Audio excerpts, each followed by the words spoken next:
హరహర మహాదేవ్. శ్రీ శివాయ గురవే నమః. ఇంకొక అద్భుతమైన విషయం చెప్తున్నాను.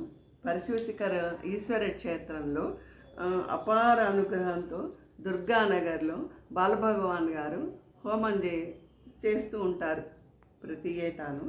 అలాగే ఒకసారి హోమం చేస్తున్నారు. ఒక ఏడు చేస్తుంటే భక్తుల కోరికలు ఆయన ఎందుకు చేస్తున్నారంటే ఆ హోమము భక్తుల కోరికలు శీఘ్రంగా నెరవేరటానికి, మళ్ళీనేమో నవగ్రహ దోషాలు నివారణకు, దుష్ట పీడలు లేకుండా పోవటానికి, ధన ప్రాప్తికి, కష్టనిష్ట దుఃఖ నివారణకు, దుష్టపీడ నివారణకు, నరఘోష నివారణకు ప్రత్యేకంగా భగవాన్ గారు ఇలాంటివి ఉచితంగా అందరికీ అన్నమాట ఉపయోగపడేటట్టు లోక కళ్యాణం కోసం హోమం చేస్తూ ఉంటారనమాట.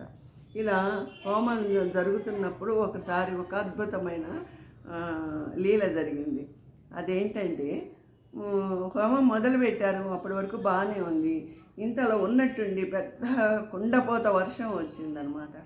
కానీ మహత్యం ఏమిటో, అక్కడ ఉన్నది శివుడు, స్వయంభూ శివుడు, ఉన్నదేమో స్వయంభూ శివుడు, చేయిస్తున్నదేమో సాక్షాత్తు శివస్వరూపమైన భగవాన్ గారు. అలాంటప్పుడు అందులో అక్కడ అమ్మవారు కూడా ఉన్నారు, మన అమ్మవారు కూడా అక్కడ ఉన్నారు. ఇంతమంది ఉండగా ఆ అగ్నిహోత్రుడు ఇంకా ఉత్సాహంగా వారిలో ఇంకా ప్రజ్వరిల్లుతూ ఆ హోమం నిర్విఘ్నంగా ఆనందంగా పరమోత్సాహంగా జరిగింది. నిజంగా ఇది అమ్మవారి అనుగ్రహమే కదా. భగవాన్ తలపెట్టిన ఈ దిగ్విజయమైన ఈ హోమంలో పాల్గొన్న భక్తులందరూ చాలా సంతోషించారు. కానీ అక్కడికి వచ్చిన భక్తులందరికీ, ఈ హోమం చుట్టానికి వచ్చిన వాళ్ళందరికీనూ తప్పకుండా సంతానం లేని వారికి సంతానం కలిగింది, ఉద్యోగం లేని వాళ్ళకి ఉద్యోగంగా వచ్చింది, మరి ప్రమోషన్ కావాల్సిన వాళ్ళకి ప్రమోషన్ వచ్చింది. అట్లా ఎవరెవరి మనసులో ఏ ఏ కోరికలు ఉన్నాయో అవన్నీ నెరవేరుతున్నాయి. ఆ ఈశ్వర క్షేత్రం మహత్యం అలాంటిదన్నమాట.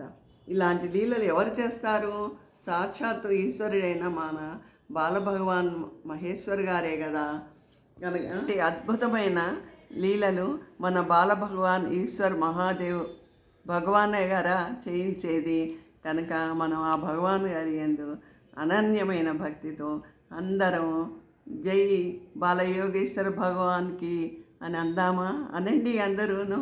ఇంతకంటే అదృష్టం మనకి ఏముంది? ఆ గురువు అనుగ్రహం కలగటం కంటే.